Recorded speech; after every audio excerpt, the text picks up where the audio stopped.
you give these shares, your stock really does great. And when that new hire, award vests off in 3 or 4 years, the employees are like, hey, what are you going to do to make me whole? Because I had this much unvested value and I'm dropping to here. Yeah. Even if they've been getting like pretty solid, ongoing grants.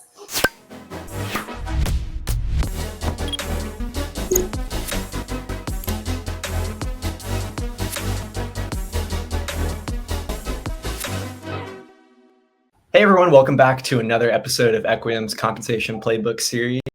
Today we have Ilene Milne, who is Senior Director of Compensation at Palo Alto Networks and a veteran of the compensation industry for many years. Really excited to have you on the show here, Ilene. Thanks for joining us. Thank you, Peter. Happy to be here with you. Awesome. Well, today we are talking about a hot topic, managing stock compensation. I know it's one that you have a depth of experience with. We have a number of things to go over. So I'll just get right into the questions and really excited to hear what you have to share with us. The first question that I wanted to talk to you about is really, it seems like over the last few years and maybe even more, there's been a lot of evolution in how people think about stock-based compensation. We've heard things about changing vesting schedules, changing proportions of how you use it. Really just want to hear from you and your perspective, having been in the industry for a long time. What are the biggest changes that you've seen in stock-based compensation, and how do you think about those? Sure. So I do have a long history in stock compensation. It is my favorite compensation element because you can get quite creative with it. And at multiple companies where I've worked, I have redesigned equity programs a few times. So each time with a goal of accomplishing some different kind of business objective. So, equity compensation was pretty static for a long time. The big shift kind of maybe 15-ish years ago was going from options to RSUs, but then it was kind of just, that's what everybody did, and still most employees received them. And then, things started to change and companies have gotten much more, I would say, targeted with who receives equity, as expectations from shareholder services have become more stringent.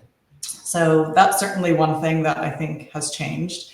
But other things are really in response to like volatility in the market. So, this pandemic, if we're talking about kind of recent few years of the pandemic, everybody was first staying at their companies, and then we had the Great Recession, and that kind of threw things all over the place for companies issuing stock. Depending on the industry, tech stocks, prices were soaring, so burn rate certainly wasn't a factor. But with the market corrections that have come through in the more recent, years after that big boom, some companies might really be focused heavily on burn rate, which is going to require them to either drastically change their guidelines or really, really restrict who's going to be receiving equity. Even that element can depend on, the stage of maturity of a company, because if you're recently public and still have evergreen, share, you can replenish your share pool, not a concern. But if you are beyond that and, are trying to manage to a certain burn rate for ISS or Glass Lewis, to approve a shareholder proposal for your equity incentive plan to add shares, that's going to could be a real problem for some of those companies. So that's certainly on the burn rate side, things that have been, I'd say, top of mind in the last couple of years as the markets themselves have just been quite volatile. On the vesting schedule side, this is where I think some companies have started to get very creative. Yeah. Companies are doing a 1-year vest, right? You get 1 year value. It's going to be a premium for that 1 year, but when you walk in the door, we're only going to guarantee you 1 year of stock. And after that, it's kind of up to performance. That can work really well when your design is also to commit to a total compensation package, right? When somebody's coming in the door. So it's as long as you are performing, you will get this much equity, kind of year on year, which of course could get dialed up if they're, a top performer. So that's one really, I'd say, material change in how to think about comp in general. There's some companies that very famously do total comp and let employees choose how they want to receive that. But I'd say I know that the vast majority of companies are still like your base, your bonus, your equity, and equity, has multiple years of vesting. Totally. That 1 year vesting seems so hot in the news right now. I feel like there's a lot of discussion about it. Are you saying you feel like the main reason for that is a response to volatility? The main reason is a response to volatility.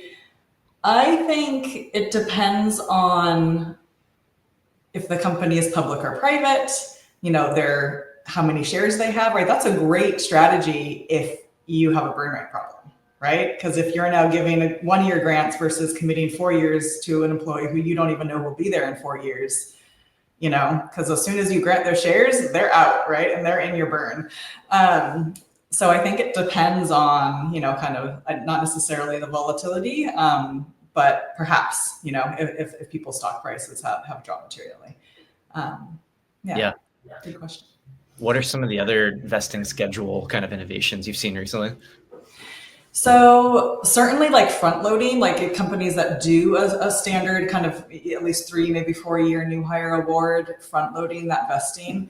Full transparency, it's something that we're in the midst of redesigning our equity incentive plan for the second time since I've been with my current company.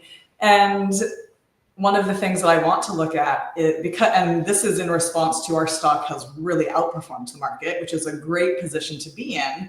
But what this is doing, this is kind of the age-old problem for stock plans or the stock team is you give these shares, your stock really does great, and when that new hire award vests off in 3 or 4 years, the employees are like, hey, what are you going to do to make me whole? Because I had this much unvested value and I'm dropping to here.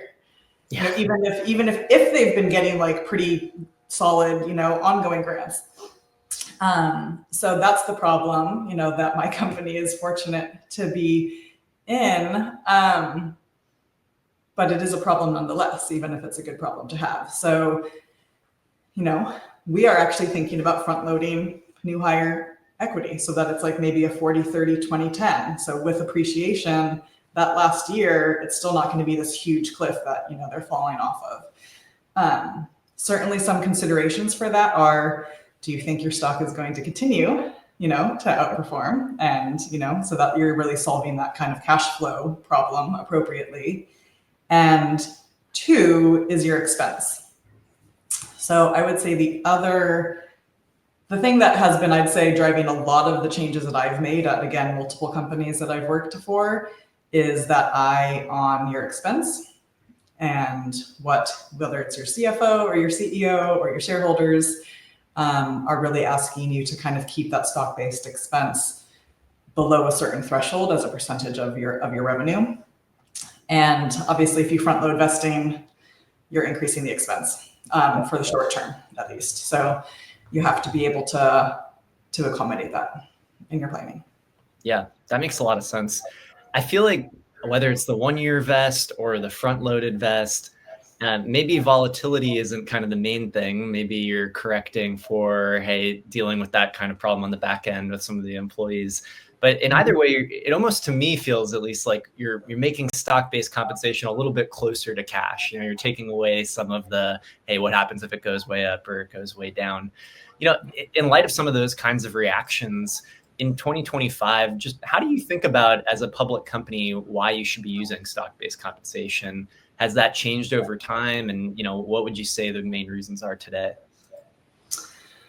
So, sure. So my answer on this is definitely a little bit like narrow in focus, only because I've only ever worked in the tech industry, where obviously equity is a huge portion of people's pay. So it hasn't really been an uncommon vehicle that gets used, which I know is the case certainly in other industries. But because of these pressures about expense, I think that's probably most people's biggest concern. And it also depends on your business model, right? Like some of the big tech players, this is not a problem for them because their revenue is so enormous, right? That they can give out all the equity they want. And guess what? Those are the folks who pay the best in the market. And we all know those companies. But I think companies, first and foremost, it is there for retention. And when done right, it accomplishes that. I think what people need to think about in 2025, if you don't have all of the shares in the world and don't have, it's about how many shares you have, it's about how much you can actually, afford to spend and meet your financial goals, is who are the people that you really need to retain, right? It can't be a peanut buttering. This has been, something I've been trying to train managers and leaders on for over a decade. Because it used to be a peanut buttering exercise. They have a difficult time, prioritizing people, and really thinking to not just who just did a great job in the past 12 months, but who is going to materially contribute to where the company is trying to get to, right? Equity should not be a reward for what's been done. Equity should be a tool to engage people to do what needs to be done over the next, 3+ years. Yeah. So I think it's really getting laser focused on that and prioritizing your shares and your budget and your expense where you'll get the most bang for your buck. And that will look different, for every company based on their unique situation. Yeah, I love that point. It's a long-term incentive, and that's how you have to think about it, as opposed to kind of that. It's not a bonus. You're not rewarding them for the last 6 months, for example. Yeah, exactly. I guess, like, on that point, in addition to maybe going for the peanut butter spread approach, what are the other common mistakes that you've seen organizations make when designing or managing their stock-based plans? Sure. So the first one, gosh, this is actually a pet peeve of mine, and it's something that I'm, 2 years in dealing with my current organization, is people referring to, not new hire grants, so ongoing awards or merit grants, as refreshers. And it's prevalent, right? It's not just my company. They talk about it in many companies. Like, unless that is your company's compensation philosophy, which it is in some places, that it is communicated that you will get, this amount every year, and it truly is a refresh. If that is not your compensation strategy, like, do not say that, because it sets an expectation with employees that you are keeping them whole for some amount, right? Or that, I got $100,000 last year, so I'm expecting that this year. And as companies grow, as they move from, say, the Russell 3000 to the S&P 500, and those expectations from, outside of the four walls of your company change, that's going to change. It will. I've seen now multiple companies where I've worked go from almost everybody getting an equity grant to, much fewer people getting what I would call kind of an ongoing or a merit-based equity award. So that's my first one. Like, that's such a good point. I feel like I have sat in conversations, like calibration conversations at the end of a cycle, where managers are asking, well, hey, this person needs a refresh. They're at that point. And then a senior executive's going, well, they're not a top performer. And so it all goes back to your point of, like, what expectations did you set up front? Because if you're making that call after someone's stock's already dropped off in kind of a vesting schedule, then you're in trouble. Right. And I think, like, that actually brings up a good point of, the executive saying, but they're not a top performer is, and I don't know if this is really a direct answer to this question, but I think it's something that, in light of equity stock compensation, that management needs to be very aware of is, right, you can't retain everybody. When you peanut butter, you're not going to have a strong enough hold on any one individual. So you really need to prioritize, and you might need to be prepared for, 30, 40% of your organization to walk, right? Yeah. You have and that should be the 30 to 40% of your organization they might be doing the job you expect them to do, but they are not knocking it out of the park. And it's tough, right? Especially for the line manager who's like, oh, well, will I get a backfill? And it'll take time. I'm going to be without a person for 3 to 6 months. Like, I get it. I've worked on teams, I've led teams with turnover, and it's painful, right? Because the work still needs to get done, but you can't retain everybody. you can't, so double down on the people who it's going to be the most painful if they were going to walk out the door. Yeah, such an important point for stock-based compensation and other forms of compensation. Yeah. In terms of like other things, kind of pitfalls, certainly kind of on like be clear about what guidelines are, what the rules are, right? Equity is very highly governed. At the end of the day, the SEC can swoop in and, stop you granting any stock from your equity incentive plan if you are doing things that look questionable. Sometimes, you might get somebody swooping in and saying, hey, we were supposed to give this person a grant, but 4 years ago, which means the entire thing should, would vest, the day that you granted it because you kind of, so I would definitely, take time out, talk to your stock admin team, talk to your legal partner, ensure that when you get some of these, super weird and niche questions that you're working as a team to come up with the right solution. Because you wouldn't want to do anything that would put your entire program at risk. Not the place to get too creative. Exactly. Anything else in terms of the pitfalls? Certainly with choosing your, like how you set your guidelines. I know it can be really helpful and help kind of build attraction in the market and just, kind of goodwill from employees if you communicate what percentile of the market you target for not just stock, but also for obviously, base salaries and whatnot. But for some of the reasons that I mentioned before, as companies grow and they can't afford to grant as much stock, targeting percentiles, you may need to look at those. So I would think about it, really in the context of not just where the company is today, but where you expect yourself to go.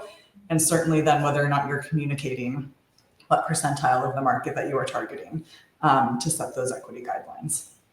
That makes a lot of sense. All about setting the expectations, whether it's calling a refresh or telling people where you're targeting in the market too. Yeah, because some companies, right, like if their stock has done this and it's done that for 15 years, they might have a very sound comp strategy to target higher in the market, right? They're going to target the 75th or the 90th percentile for equity because the stock price isn't appreciating. But if you work at a company where your stock's been growing steadily for a number of years and you expect that to continue, well, then maybe you target lower because you're already creating great wealth for employees just because of the appreciation of the stock. So, but, we don't have a crystal ball and nobody really knows necessarily, how the company will perform. That's right. Yeah, makes total sense. You gave us a couple things to look out for there in terms of mistakes or some of your pet peeves, which I think are really on point as well in terms of stock compensation programs. How should businesses and teams think about testing whether or not their program's working for them? What are the signals? What are the signs that you're doing the right things? Great question, and something that we spend a lot of time on at my current organization. We're very kind of pay for performance focused, very algorithmic, and we go into our pay planning cycles, including when we grant our equity awards with goals, and then after the cycle we assess how well we achieved what we intended to do. And certainly because equity is by far the most differentiated program, I would say at most companies today, at least in the tech world, obviously everybody has a base salary. Most, if not all, people have a cash bonus of some flavor, right? Whether it's commissions or a company bonus. But again, not everybody gets stock. So you need to, number one, see, like, you should go in with a goal of what percentage of your employee population you expect to receive a grant. So I would look at that. That's kind of telling you if managers are doing what you ask them to do, right, and prioritizing and not doing the peanut butter that we've discussed multiple times now. Yeah. So that's one. Another is like know who your key people are and are they staying, right? What's the retention rate of critical talent compared to the general population? I think I said it before, maybe I didn't. Equity first and foremost is a retention tool, right? It's long-term for a reason, or at least most companies, it's at least a multiple year vest period. So look at that population of the people who you're kind of saying that you're betting on, that you really don't want to leave. What's their attrition rate? And then what's the attrition rate of the overall population? Hopefully the attrition rate for this group, is much lower. So that would be another one. And gosh, when I think about new hire awards, or kind of how people's unvested holds are, if you have an equity guideline and it's fixed, or you have a range, I would be looking at where people sit in relation to that guideline. If you do have a range, like how many people are in the H quartile, and does that feel right? Based on job function or based on job level, where are people sitting relative to, where are they kind of sitting in that equity range? That feels like such an important thought connected to what you said previously of, hey, if you're making a bet on our share price is going to go up, for example, and that will keep people in the right percentile, then you got to keep track of that. Exactly right. Exactly right. I really appreciate the thoughts today. I think that's all the time that we have. But again, just wanted to thank you for joining us and sharing some of your experience. I know it's going to be really helpful to a lot of people who are listening. Anytime, Peter. It was a lot of fun. Thank you for having me. Of course. Thanks so much. Bye. Bye.